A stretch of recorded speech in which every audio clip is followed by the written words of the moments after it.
And now, the Jerk List. It's kind of a jerk. Jerk. Jerk! I'm a jerk. You're jerks! Jerk and double jerk! Jerk. Jerk. Jerk. Jerk. Jerk. Jerk. Jerk! Jerk! Jerk! Jerk! 710 ESPN, Dave Dameshek. Yep, it's time for the Jerk List, and obviously no shortage of candidates this week. I'm sure a lot of people would like to put any number of the Celtics on there, some Celtics fans. Maybe some of you would like to put some of the Lakers and some of the Lakers coaching staff on the Jerk List this week. I'm sure some of you would even like to see Dave Dameshek's name show up on there, given that he said best wishes just politely to Brian Scalabrine. Anyway, I wish you all the best. Anyway, bottom line is this. Before we begin, I have to give this caveat. If you find your name on the Jerk List, don't get upset with me, because ultimately I didn't put you on this list.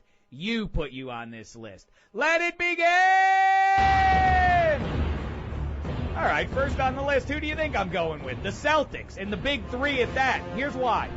I didn't like after the game all this talk about how all three of them were talking about how we sacrificed so much. Oh, what sacrifices we had to make.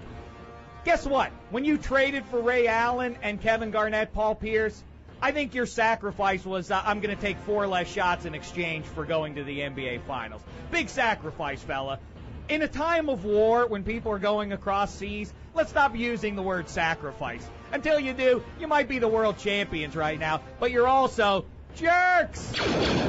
All right, I can't do this without you. I can't do it without, I'm sort of like Sauron for those fans of Lord of the Rings. Up atop the tower, the eye sees all. I see all jerky behavior, and I will hit you with the Han Solo Edition blaster for your bad behavior. But I once in a while will miss some things. That's why I have my Urukai, a.k.a. you, the loyal listener, to hit me to any jerky behavior that I might miss. Let's hear one of our calls on the Jerk Hotline this week. Hey, this is Matt from the Big A, and I'm sure I'm not the only one calling to nominate Phil Jackson for the Jerk List. I mean, where's the passion? Where is the energy? You're telling me your team flatlines in the final and you do nothing, just holding the paddles? Look at Doc Rivers and take some notes, Zen man. The Celtics, they hustled for Doc. They sweat for Doc. They even bled for Doc. Your boys gave up on you halfway through Game 4. This whole disgrace is on you, Phil. You jerk.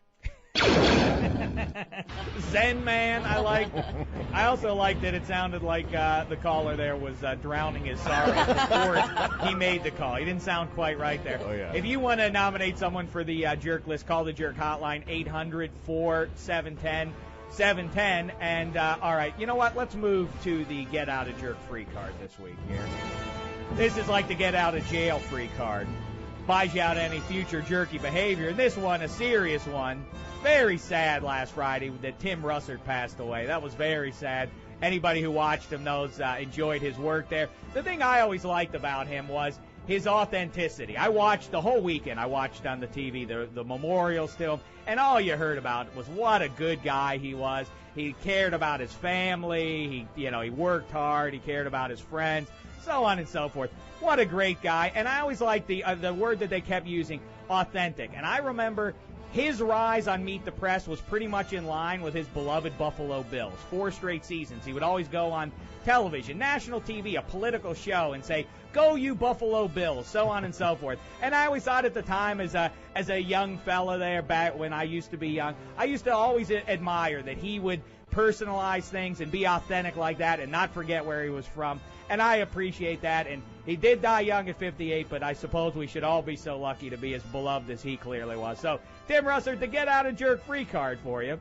Great sports fan, too. Now, another Get Out of Jerk Free card. This one goes to a great sporting event, the College World Series. Now, I don't watch it anymore probably than most of you do, but here's what it means to me, the College World Series. One, it means school's out for summer. When the College World Series is on, it means it's time for you to start not doing it, to forget the schoolwork, so on and so forth. So that's always good in my book. Two, it's when we got cable at my house in 1983.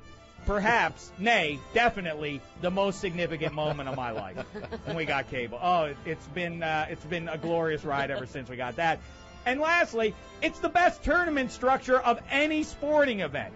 You can have your wild card baseball, your stupid wild card, the BCS, that's all I need to say about that, the wildly overrated March Madness tournament, the 2-3-2 format in the finals of the NBA, all stink. This is double elimination, the 8 best teams in the land, double elimination. You have to lose twice, round robin, the best teams playing one another. That's how things should be settled, not this hooey, 40 minutes against a 14 seed, you have one bad matchup, and your 35 games leading up to it are all out of whack.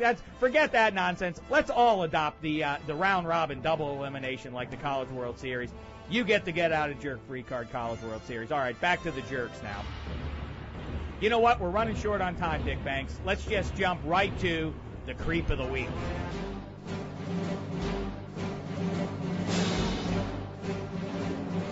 Creep, creep, creep of the week, of the week.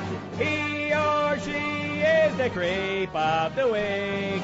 All right, creep of the week. I already mentioned the big three. I'm looking at you, Kevin Garnett. After the game, I always found you likable. I always thought that you were a pretty good guy. That's how I always looked at you. You get the championship, and between the fake crying every 10 minutes, every time a microphone and a camera comes in front of you, all of a sudden, that's when you break down. You're yelling and screaming and hugging and everything else and pumping fists and wagging fingers, but then a camera comes on you. Oh, I'm so emotional. He has to put his hat down in front of his face. I said it before, I say it again now. I haven't seen such fake tears since OJ heard the words not guilty. But then beyond that, he's talking to Michelle Tafoya, and take a listen to what he had to say. Anything's possible. Anything's possible! She asks him how it feels, and he says, anything's possible! And I said, not even knowing, A. Martinez, you can hit me to this. I said some marketing guy from a sneaker company or a hot dog company or who knows what told him that's a great line and we'll build a whole marketing campaign out of that anything's possible line of yours. And A. Martinez, you jumped in with some late news on it. Yeah, Adidas' slogan, and he's an Adidas guy, is impossible is nothing. And Darren Ravel, wrote a column today saying that he screwed up the phrase. He's speculating. It looks pretty good. The evidence looks pretty good. So, without knowing that was the case, apparently I'm right. Either way, Kevin Garnett, I've said it before, I say it again. World champion?